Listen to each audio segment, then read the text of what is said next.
દાહોદ જિલ્લાના ગોવિંદ ગુરુ લીંબડી પંથકમાંથી સામે આવેલો આ કિસ્સો ખરેખર અત્યંત ગંભીર અને ચિંતાજનક છે.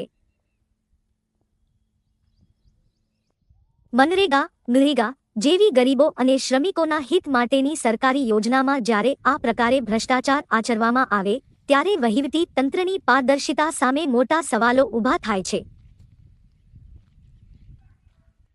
ગ્રામજનો અને મીડિયાના અહેવાલો અનુસાર ગોવિંદ ગુરુ લીંબડી તાલુકાના લીલવા ઠાકોર ગામે સરકારી નાણાંનો ખુલ્લેઆમ દુરુપયોગ કરવામાં આવ્યો હોવાના આક્ષેપો છે. મનરેગાના કામોનું નિયમિત સોશિયલ ઓડિટ અને ટેકનિકલ ઓફિસરો દ્વારા સ્થળ તપાસ થતી હોય છે, તો પછી આટલો મોટો તફાવત 30 ફૂટ વિરુદ્ધ 50 ફૂટ સુપરવાઇઝર કે એન્જિનિયરના ધ્યાને કેમ ન આવ્યો?